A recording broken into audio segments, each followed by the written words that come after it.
be direct. Maybe that's what we need to hear. That's what the show But is all about. I don't know. you know what it's like? It's like a lot of women don't want to know the real truth about men.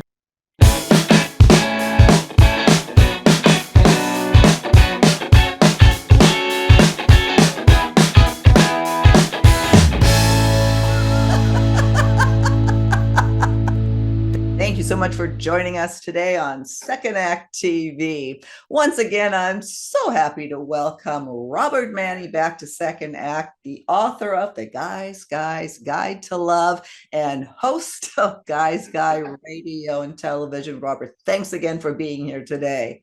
Great to be here. Thanks so much, Silka. Always a pleasure. Hope Oh, I can help out. yeah, well, you're really going to help out again today. I ran across an article, as I do. I do a lot of research on this stuff for this show. Questions that women really want to know, and this is from a pretty well-known relationship and sexual health coach. But he has these questions that women want to know, and then he gave some advice, and some of that I really want your opinion on. First one, very general. What do men, want from a woman? His point, and that's what I want to get to right away, is that one of the number one things men want is their freedom. So I don't know if I agree completely with that. I think men want to feel free. They don't want to feel confined in a relationship. So I think we have to further define what this gentleman's saying. And I think that's important, that you don't want to feel that you're boxed in or locked in. And if you do feel that way, maybe you need to be single. So I think that's a slippery slope there when I can only respond to what he's saying. I have my own thoughts about what I think men want out of a relationship. It might be a little bit different, but I think, freedom comes at a cost. If you're in a relationship, you've given up, as I've said, you've given up some of your freedom. So you have to know how to manage that. Yeah, what he says is that the feminine in every person craves love and connection, whereas the masculine in craves a sense of purpose above all else. That men care more about their career, their mission, their path, than actually being in a relationship. Well, I don't, listen, I'm the guy's guy, but I can't speak for all men. Everybody's different. And I'm not saying I'm an expert. I can only speak from my experience, the interviews that I've done with a lot of relationship experts, including yourself. And I think men want a lot of the same things that women want. They want trust. They want to have a comfort in a relationship. They want friendship. They want to have, of course, a sexual attraction, and they want to feel good about themselves and good about themselves when they're with their partner. And I Mhm. think those are all important. In terms of the career, very important for men, of course, but does it come at the expense of a relationship? No, I don't think the relationship comes in second. In fact, I think if you're putting your relationship number two to your career and you have a marriage, something like that seriousness, I think you might be making a mistake because your marriage is going to end up suffering. Yeah, his advice is a man will gravitate towards a woman who adds to helping him, with what he wants to pursue, that she doesn't restrict it. So there's very much a catering thing there. I don't necessarily agree or disagree. I just found it interesting.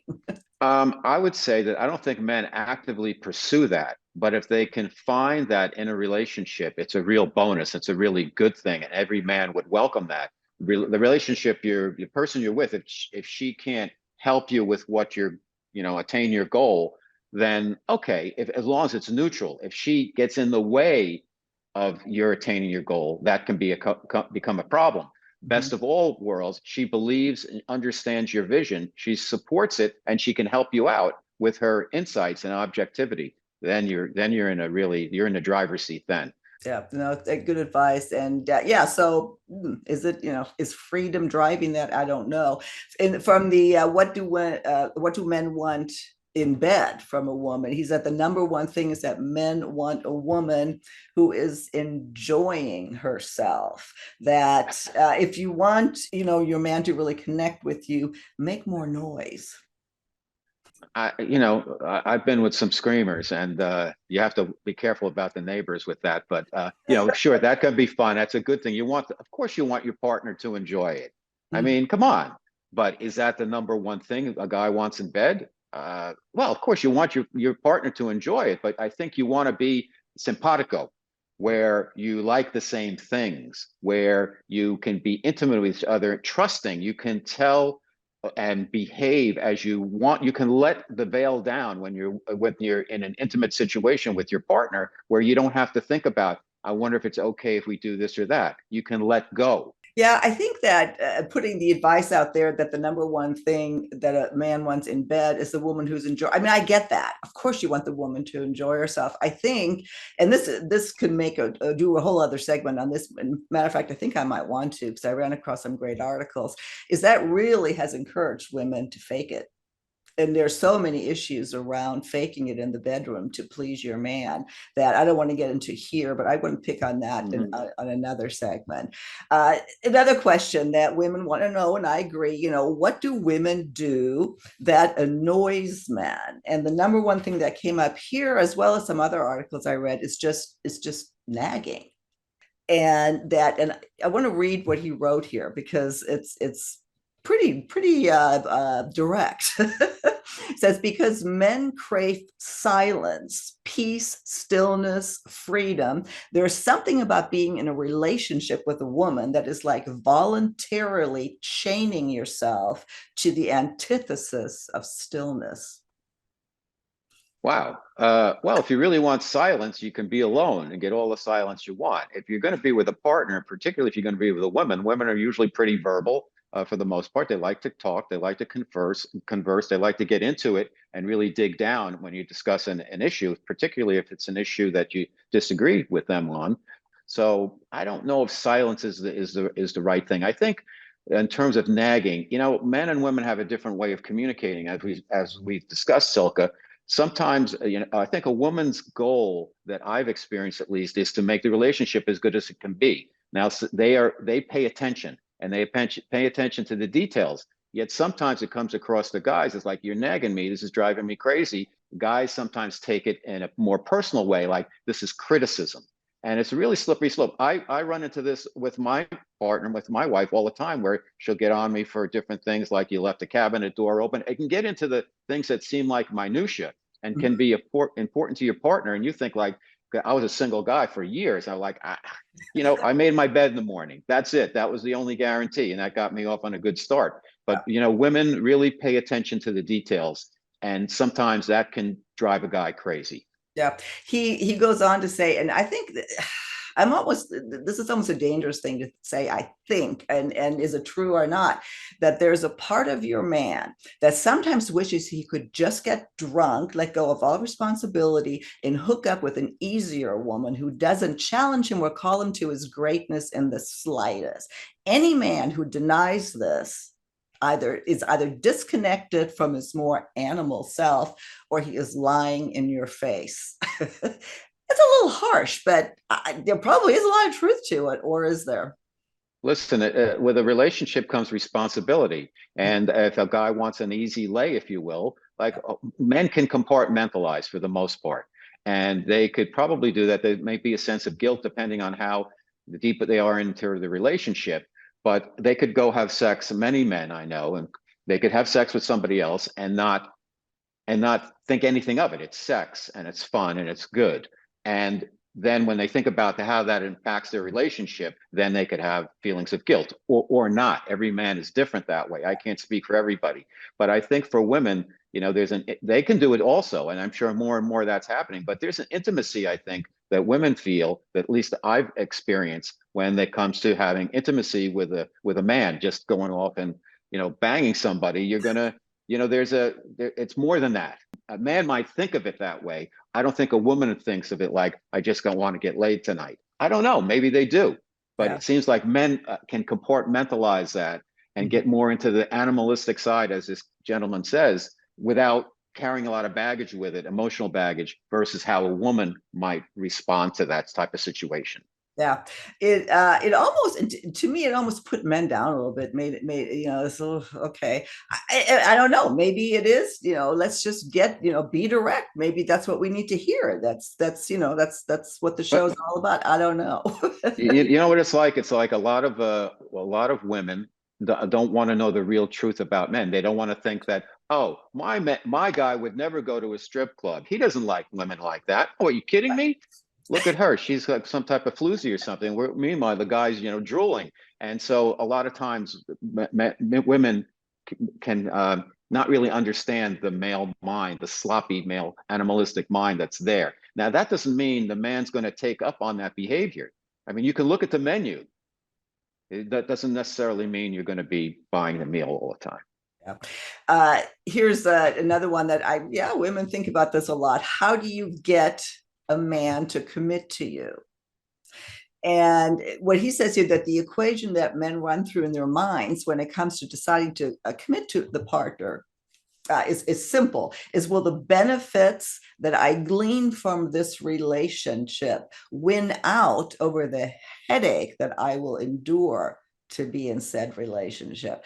And, I don't know, again, is that being direct? Is that true? I would think the way most men that I know think, and from my personal experience and experience of interviewing a lot of folks, is that the part A of that equation is this going to be a good thing Mhm. for me and for my partner, and will it help me do the things I want to do? If it's a career thing, is this going to get in the way of my career? Is this going to spur my career along? I don't think the second part of that, it really comes into context too much, into the considerations that, like, how negative this is going to be. I mean, if you think that way, then you're thinking in a negative area. You got to think of the positive. That's my opinion. I can't speak for other guys, but I think from the men I know, they look at it as a positive. How is this going to impact me in a positive way?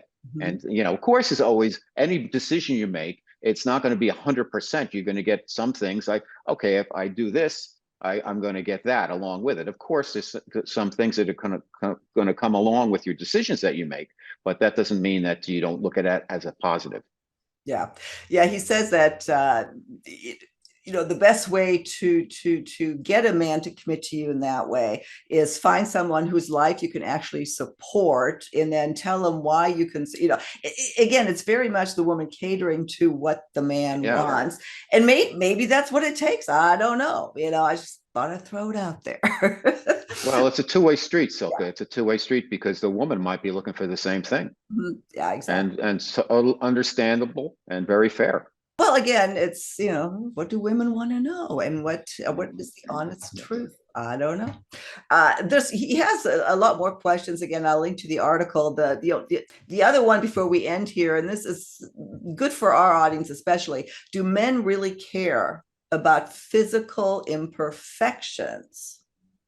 And he says it depends. It depends on the man. Yes, that if he's driven by the tangible, superficial world, then yes, he wants a flawless, classical beauty. But if he's more evolved, then the wrinkles, the cellulite, this and that shows that there's been life experience, and he said he would actually prefer that.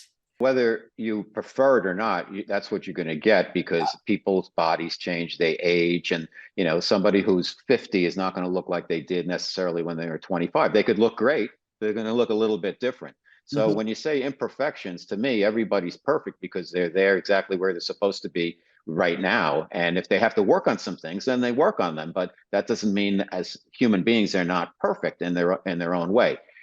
Men are visual. They want their women to look good. They want their partner to take care of themselves, go to the gym, dress nicely, you know, something that they could say, wow, I'm so attracted to her. She's mine, and love to go out with you and do stuff. And I don't think there's anything wrong with that because I think women kind of think the same way. They want their guys to stay in shape, to look good, not at the expense of anything else, but it's just important that we have, it's like I have a cat. She's wonderful because she has high self-esteem. She's always grooming herself. And that's a good thing, not fanatical, but I mean, for people, you want to look good. It's not all about superficial beauty because how many people have you seen where they physically look good, but they just don't admit that energy that makes them attractive.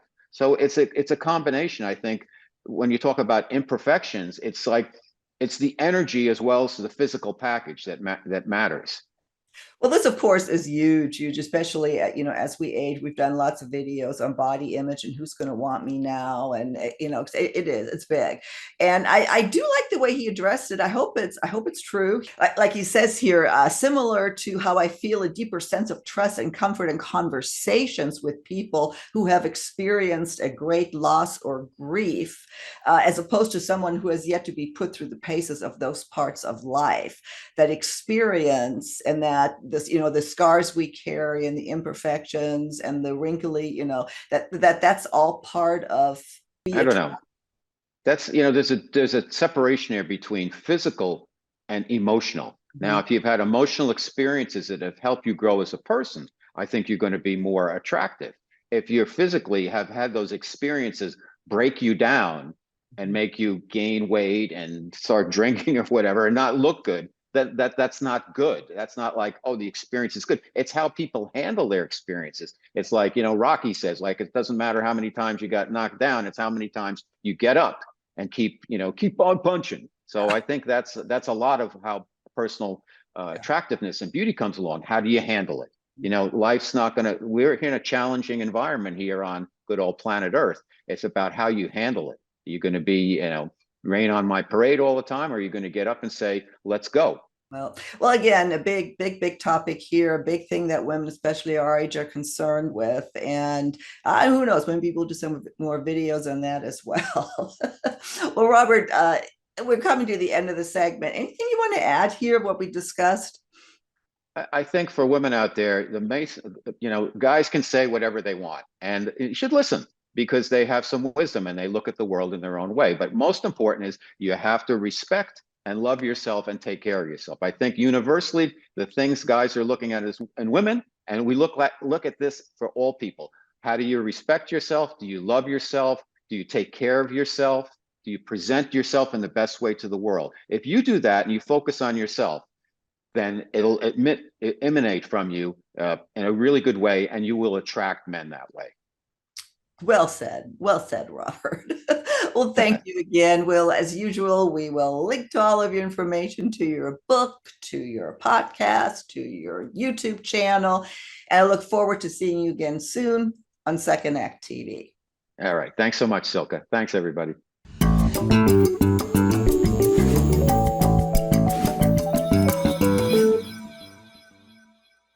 If you haven't done so already, please be sure to subscribe to our channel. The button is right here. Just click on through to YouTube, and when you see the little bell right next to the subscribe button, hit that too, and we'll notify you every time we launch a new video. See you next time.